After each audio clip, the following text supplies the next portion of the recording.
بسم الله الرحمن الرحيم الحمد لله والصلاة والسلام على رسول الله أشهد أن لا إله إلا الله وحده لا شريك له وأشهد أن محمدا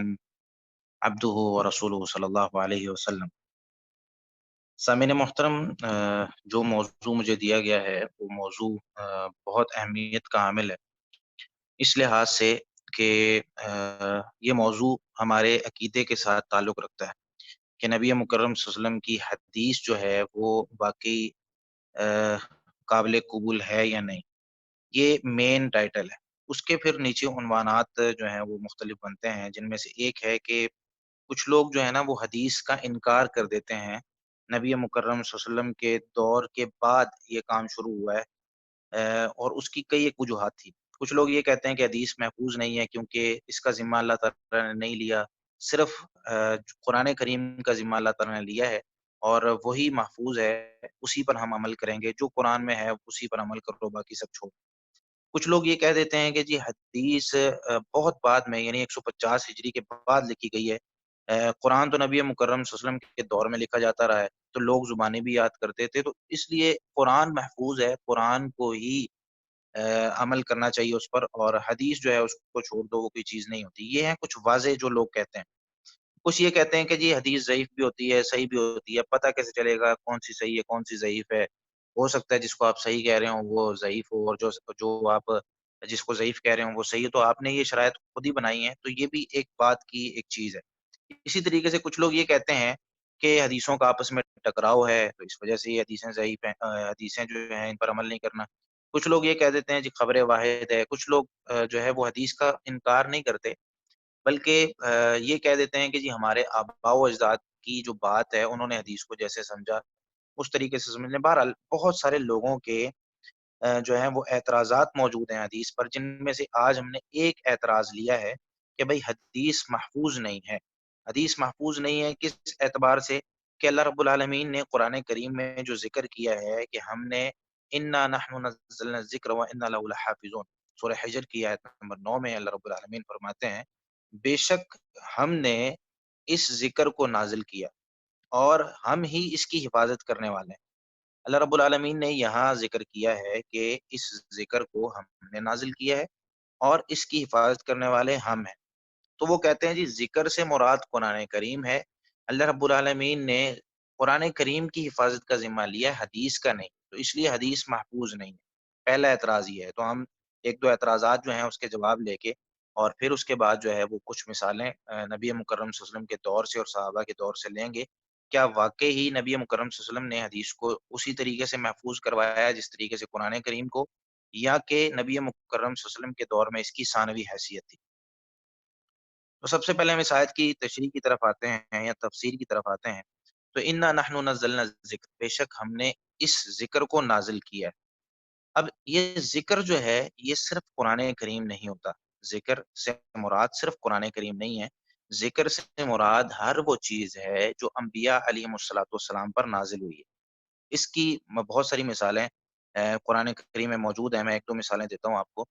سورہ اعراف کی آیت نمبر 59 سے 63 تک جب آپ قوم نوح کا تذکرہ پڑھتے ہیں، قوم نوح کا تذکرہ کرتے ہوئے اللہ رب العالمین نے یہ بات ارشاد فرمائی لقد ارسلنا نوحا الی قومہ، یقیناً تحقیق ہم نے بھیجا ہے نوح علیہ الصلوۃ والسلام کو ان کی قوم کی طرف۔ یہ پورا ایک قصہ ہے۔ آگے آیت نمبر 62 میں اللہ رب العالمین نے یہ بات ارشاد فرمائی کہ نوح علیہ الصلوۃ والسلام کیا فرماتے ہیں، ابلغکم رسالات ربی وانصح لکم واعلم من اللہ ما لا تعلمون۔ یہاں وہ فرماتے ہیں ابلغکم رسالات ربی، میں تمہیں پہنچاتا ہوں اپنے رب کے پیغامات، وانصح لکم، اور میں تمہاری نصیحت کرتا ہوں، واعلم من اللہ ما لا تعلمون، اور میں اللہ تعالیٰ کی طرف سے وہ باتیں جانتا ہوں جو تم نہیں جانتے۔ اور اگلی آیت میں فرمایا اوا عجبتم ان جاءکم ذکر من ربکم، کیا تم نے تعجب کیا اس بات سے کہ تمہارے پاس تمہارے رب کی طرف سے ذکر آ گیا، کہ وہ بندہ جو نوح علیہ الصلوۃ والسلام ہیں وہ ذکر لے کر آئے ہیں تمہارے پاس اپنے رب کی طرف سے۔ تو یہاں پر نوح علیہ الصلوۃ والسلام پر کوئی آسمانی کتاب نازل نہیں ہوئی جسے ذکر کہا جاتا۔ یہاں جو ان کے پیغامات تھے جو وہ لے کر آئے ہیں، جو حدیث کی شکل میں تھے یا صحیفوں کی شکل میں تھے یا مختلف اوراق کی شکل میں تھے، جو بھی تھا قرآن یعنی ان کی جو کتاب تھی اس کے علاوہ جو چیزیں تھیں اس کو اللہ رب العالمین نے یہاں ذکر کہا ہے، ان جاءکم ذکر، کہ رسالات جو پیغامات آئے تھے ان کو اللہ رب العالمین نے ذکر کہا۔ اور اسی طریقے سے سورہ اعراف کی آیت 65 تا 69 تک اگر آپ دیکھیں تو اس میں قوم عاد کا تذکرہ ہے۔ قوم عاد کا تذکرہ کرتے ہوئے بھی بالکل سیم اسی طریقے سے اللہ رب العالمین نے یہ بات ارشاد فرمائی، ابلغکم رسالات ربی، میں تمہاری طرف اپنے رب کے پیغامات لے کر آیا ہوں، وَأَنَا لَكُمْ نَاصِحٌ امین، اور میں تمہارے لیے امانت دار نصیحت کرنے والا ہوں۔ اور یہاں بھی اللہ رب العالمین نے ان پیغامات کو یہ بات ارشاد فرما کر کہا، أَوَعَجِبْتُمْ أَنْ جَاءَكُمْ ذِكْرٌ مِّن رَبِّكُمْ، کیا تمہیں تعجب ہے کہ تمہارے پاس تمہارے رب کی طرف سے ذکر آ گیا؟ تو اس طرح کے اور حوالے جات اگر آپ نے نوٹ کرنے ہیں، سورہ قمر کی آیت 23 سے 25 آپ پڑھیں، قوم سمود کا تذکرہ، اس میں بھی یہی ہے۔ سورۃ الشعراء آیت 4 تا 6 اگر آپ پڑھیں، نبی مکرم صلی اللہ علیہ وسلم کو تسلی دیتے ہوئے پچھلے انبیاء کا تذکرہ کرتے ہوئے اللہ رب العالمین نے وہاں پر بھی ذکر سے مراد انبیاء علیہ الصلوۃ والسلام کو جو چیزیں کتابوں کے علاوہ دی ہیں، نشانیاں دی ہیں، ان کا تذکرہ موجود ہے۔ تو پتہ چلا قرآن کریم کی ہی تشریح سے کہ ذکر سے مراد قرآن بھی ہے اور حدیث بھی ہے۔ یہ تو ہمیں قرآن کریم کی دوسری آیات سے پتہ چل گیا کہ اللہ رب العالمین نے جس طرح قرآن کی حفاظت کی ہے، ویسے ہی اللہ رب العالمین نے حدیث کی بھی حفاظت کی۔ اب اس آیت کی یا اس طرح کی جو آیات ہیں ان کی تفاسیر میں محدثین اور سلف صالحین کی جو تفاسیر ہیں صحابہ کرام کی یا ان کے بعد والے جو علماء ہیں مفسرین، ان کی تفاسیر بھی ایک دو دیکھ لیتے ہیں۔ جس طرح کہ ابن حزم ظاہری رحمۃ اللہ علیہ یہ فرماتے ہیں، وما ينطق عن الهوى ان هو الا وحی یوحی، یہ جو آیت ہے قرآن کریم میں سورہ نجم میں، وما ينطق عن الهوى، اللہ رب العالمین نبی مکرم صلی اللہ علیہ وسلم کے بارے میں یہ بات ارشاد فرماتے ہیں کہ آپ صلی اللہ علیہ وسلم جو بھی بات کرتے ہیں وہ آپ صلی اللہ علیہ وسلم خواہشات سے نہیں کرتے، ان ہوا الا وحی یوحی، وہ ایک وحی ہوتی ہے جو آپ صلی اللہ علیہ وسلم کی طرف کی جاتی ہے۔ تو ان کی ایک کتاب ہے الاحکام فی اصول الاحکام، اس کی جلد نمبر 1 ہے صفحہ 95 پر وہ یہ بات ارشاد فرماتے ہیں، فاخبر تعالی ان کلام نبی صلی اللہ علیہ وسلم کلہ وحی،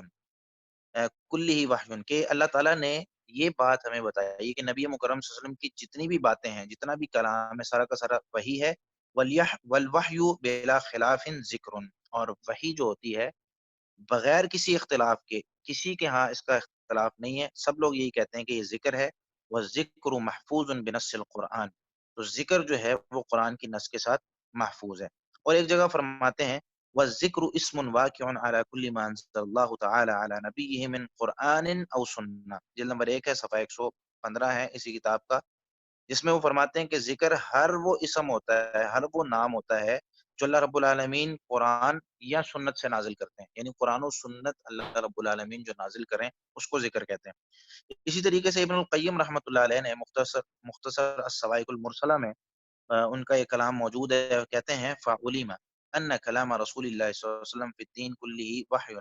کہ نبی مکرم صلی اللہ علیہ وسلم کا سارا کلام پورا دین میں وحی ہے اللہ رب العالمین کی طرف سے، وَكُلُّ وَحْيٍ مِّنَ اللَّهِ مِنْ عِندِ اللَّهِ فَهُوَ ذِكْرٌ أَنزَلَهُ اللَّهُ تَعَالَى، تو ساری کی ساری جو وحی ہے وہ اللہ تعالیٰ کی طرف سے آئی ہے، وَهُوَ ذِكْرٌ أَنزَلَهُ اللَّهُ، اور وہ ذکر ہے جس کو اللہ رب العالمین نے نازل کیا۔ تو یہ کچھ تفاسیر تھی اور مزید ہیں، لیکن ہمارے پاس کیونکہ وقت قلیل ہے اس وجہ سے اس کی آیات کی تفاسیر اور قرآن کریم سے مزید مثالیں میں نہیں دے رہا۔ دوسری آیت جو کہ اللہ رب العالمین نے قرآن کریم میں، یعنی یوں آپ کہہ لیں کہ اللہ رب العالمین نے تذکرہ کیا ہے حدیث کا قرآن کریم میں، اور ساتھ اس کو پہنچانے کا حکم دیا ہے، یعنی نبی مکرم صلی اللہ علیہ وسلم کو جیسے قرآن بلغ ما انزل الیک من ربک، جس طریقے سے قرآن آگے پہنچانے کا حکم ہے، اسی طریقے سے حدیث بھی آگے پہنچانے کا اور اس کو صحابہ کرام کو سمجھانے کا حکم ہے۔ اللہ رب العالمین فرماتے ہیں وَأَنزَلَ اللَّهُ عَلَيْكَ الْكِتَابَ وَالْحِكْمَةَ، سورۃ النساء آیت 113 میں اللہ رب العالمین فرماتے ہیں، اور اللہ رب العالمین نے آپ پر کتاب اور حکمت نازل کی ہے، کتاب اور حکمت نازل کی ہے، دو چیزیں ہیں۔ اللہ رب العالمین نے ایک چیز کتاب نازل کی، اس سے مراد اتفاقی طور پر قرآن ہے۔ حکمت کیا ہے؟ یہی چیز اللہ رب العالمین نے اسی طریقے سے ذکر کیا سورہ آل عمران آیت 164 میں، سورۃ النساء کی آیت 113 میں، سورۃ الاحزاب کی آیت 34 میں، اور سورۃ الجمعہ کی آیت 2 میں۔ اللہ رب العالمین نے حکمت کا کتاب کے ساتھ، قرآن کے ساتھ تذکرہ کیا۔ یہ حکمت کیا چیز ہے؟ حدیث میں آتا ہے سنن ابو داود کی روایت ہے اور حدیث نمبر 4604 ہے، جس میں نبی مکرم صلی اللہ علیہ وسلم نے یہ بات ارشاد فرمائی، الا انی اوتیت القرآن ومثلہ معہ، خبردار لوگوں، مجھے قرآن اور اس جیسی ایک اور چیز دی گئی، قرآن اور اس جیسی ایک اور چیز۔ اب قرآن کریم میں بھی حکمت کا تذکرہ ہے، کتاب کے ساتھ، قرآن کے ساتھ، کہ وہ نبی تمہیں حکمت سکھاتے ہیں۔ اللہ رب العالمین نے قرآن بھی نازل کیا اور حکمت بھی نازل کی، اور یہاں اللہ رب العالمین نے یہ بات بھی ارشاد فرمائی کہ اللہ رب العالمین نے جو ہے وہ قرآن اور حدیث دونوں چیزیں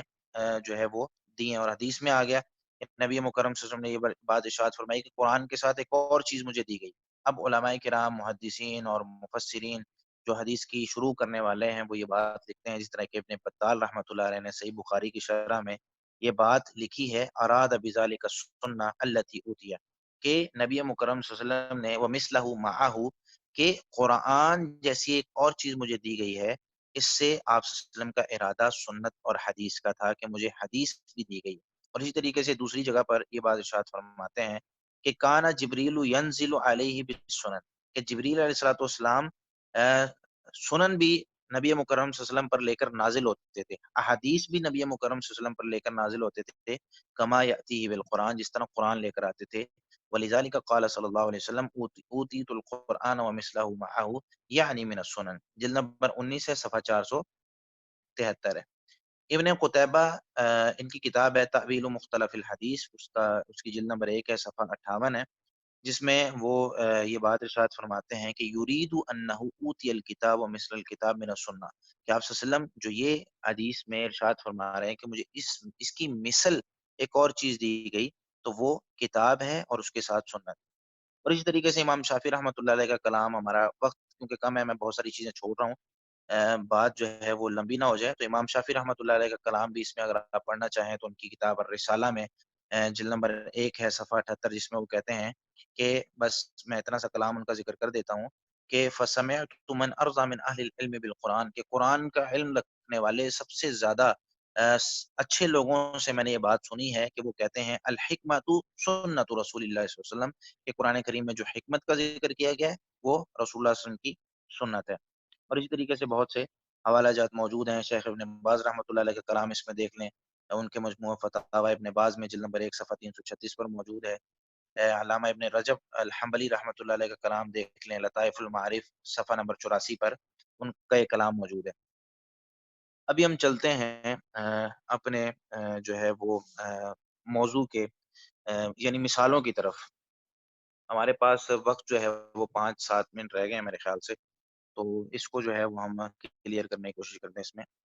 اچھا، اب اعتراض یہ تھا، ایک اعتراض تو یہ تھا کہ اللہ رب العالمین نے قرآن کریم کی حفاظت کا خود ذمہ لیا ہے، اس اعتراض کا جواب ہو چکا ہے۔ دوسرا اعتراض یہ ہے کہ قرآن کریم تو نبی مکرم صلی اللہ علیہ وسلم کے دور میں زبانی یاد کیا جاتا تھا، لکھا جاتا تھا، اور حدیث تو نہیں لکھی جاتی تھی، حدیث نہیں یاد کی جاتی تھی، حدیث حفظ نہیں کی جاتی تھی، تو کس طریقے سے ہم یہ کہہ سکتے ہیں کہ حدیث محفوظ ہے؟ قرآن کریم تو لکھا جاتا تھا، لوگ یاد کرتے تھے۔ اس کا جواب یہ ہے کہ حدیث بھی ویسے ہی لکھی جاتی تھی، حدیث بھی ویسے ہی یاد کی جاتی تھی، بلکہ یوں کہہ لیا جائے کہ عربوں کا رجحان،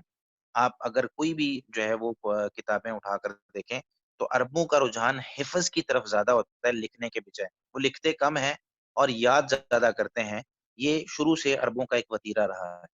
اور صحیح بخاری کتاب التابعات حدیث نمبر 6311 میں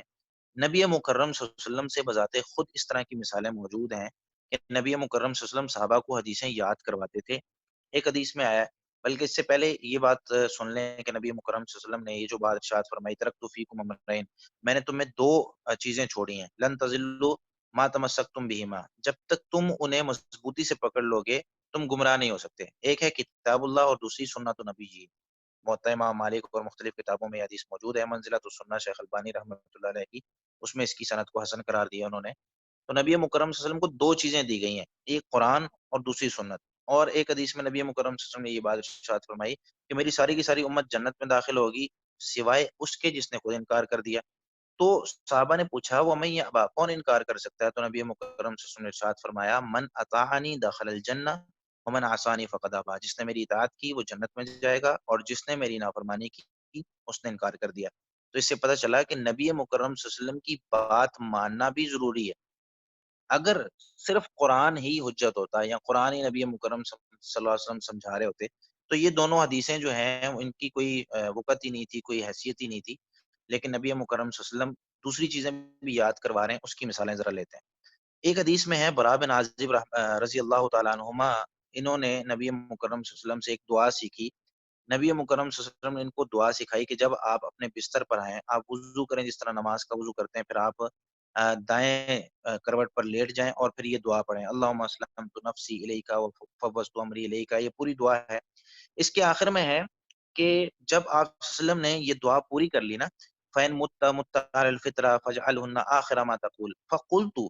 أَسْتَذْكِرُهُنَّ۔ تو میں نے کہا، جب آپ صلی اللہ علیہ وسلم نے مجھے یہ دعا پوری پڑھا دی تو میں نے کہا میں اس کو یاد کرتا ہوں اور آپ صلی اللہ علیہ وسلم کو دوبارہ سناتا ہوں۔ دیکھیے، میں نے جو یہ یاد کی ہے، کیا اس میں کوئی غلطی تو نہیں ہے میرے یاد کیے ہوئے میں؟ تو جب میں نے آپ صلی اللہ علیہ وسلم کو دوبارہ یہ دعا سنائی تو میں نے آپ صلی اللہ علیہ وسلم نے اس دعا میں جو ایک